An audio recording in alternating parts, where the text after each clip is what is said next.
جب ہے انا علی ذالک من الشاہدین، میں اس بات پر گواہ ہوں، یعنی میری گواہی بھی شامل ہو جائے کہ جو بات فرمائی گئی ہے بالکل سچی ہے۔ جزاک اللہ خیر۔ الیس اللہ بحکم الحاکمین ہے نا، اس کے بعد آتا ہے۔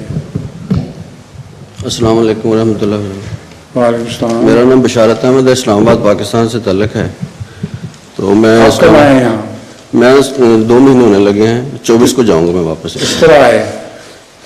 جلسے کا ویزا تھا تو دیر سے آیا تھا، وائف بیمار ہو گئی تھی اس لیے بعد میں آیا، تو ابھی 24 کو جاؤں گا واپس انشاءاللہ۔ 24 تاریخ کو انشاءاللہ واپس چلا جاؤں گا۔ تو میں حضور اسلام آباد جماعت کی طرف سے آپ کو صحت کی بہت بہت مبارکباد پیش کرتا ہوں۔ اچھا جی۔ سورۃ الحدید، اعوذ باللہ من الشیطان الرجیم، بسم اللہ الرحمن الرحیم۔ ما اصاب من مصیبت فی الارض ولا فی انفسکم الا فی کتاب من قبل ان نبرأها ان ذلک علی اللہ یسیر۔ ترجمہ ہے، زمین میں کوئی مصیبت نہیں آتی اور نہ تمہاری جانوں پر کوئی مصیبت آتی ہے، لیکن اس کے ظہور سے پہلے ہم نے اسے مقرر کر دیا ہوتا ہے۔ اس سے پہلے ہم نے اس کے ظہور سے پہلے ہم نے اسے مقرر کر دیا ہوتا ہے۔ ٹھیک ہے۔ یہ بات اللہ کے لیے بالکل آسان ہے۔ تو حضور اگر ہر چیز پہلے ہی اللہ تعالیٰ نے سیٹل کر دی ہے تو پھر مصیبت کے ٹلنے اور قبولیت دعا کے بارے میں کچھ ارشاد فرما دیں۔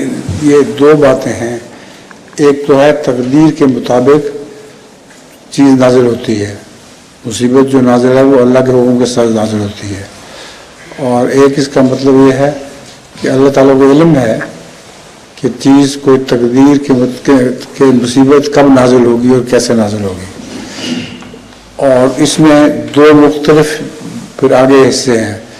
ایک ہے تقدیر مبرم، ایسی تقدیر جو ٹل نہیں سکتی، اور دوسری عام تقدیر ہے جو ٹل بھی سکتی ہے۔ تو اسی وجہ سے فرمایا ہے دعا اور صدقے کا حکم ہے۔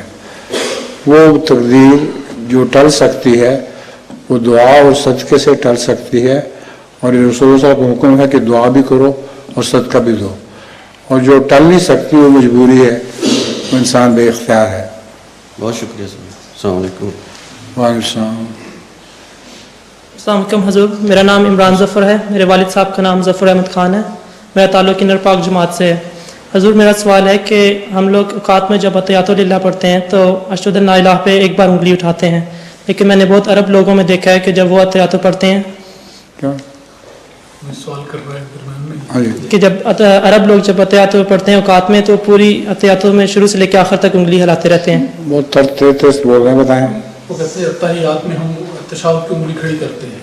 اس نے عربوں کو دیکھا ہے کہ وہ اس ساری اتحیات کے دوران جب یہ پڑھ رہے ہوتے ہیں تو انگلی ہلاتے رہتے ہیں سارا وقت ہی، سارے اتحیات کے دوران؟ شروع سے لے کے آخر تک۔ نہیں، یہ درست نہیں ہے۔ یہ آپ نے خود دیکھا ہے یا جی میں نے لیبیا میں دیکھا ہے وہاں پر عرب لوگوں کو، وہ سب ٹھہراتے رہتے ہیں؟ جی پوری اتحیاتوں میں۔ ہاں، وہ درست نہیں ہے۔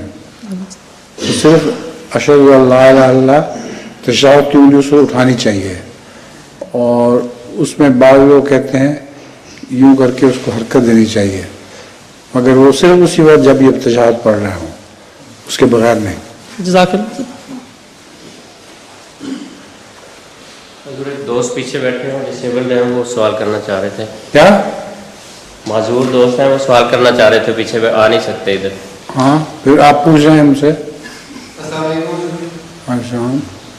حضور میرا سوال ہے کہ سورہ بقرہ کی آیت 8 میں ختم اللہ علی قلوبہم کے الفاظ ہیں، جس کا مطلب ہے کہ اللہ سورہ بقرہ کی آیت 8 میں یہ ختم اللہ علی قلوبہم کے الفاظ، ٹھیک ہے، جس کا مطلب ہے کہ اللہ تعالیٰ نے ان کے دلوں پر مہر لگا دی۔ اسی طرح سورہ توبہ کی آیت 87 میں مختلف الفاظ ہیں، یطبع اللہ علی قلوبہم۔ کیا؟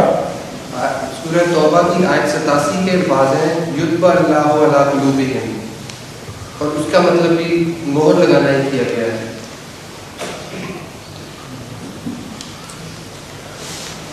سمجھے امام صاحب، اپنا کام سنبھالیں۔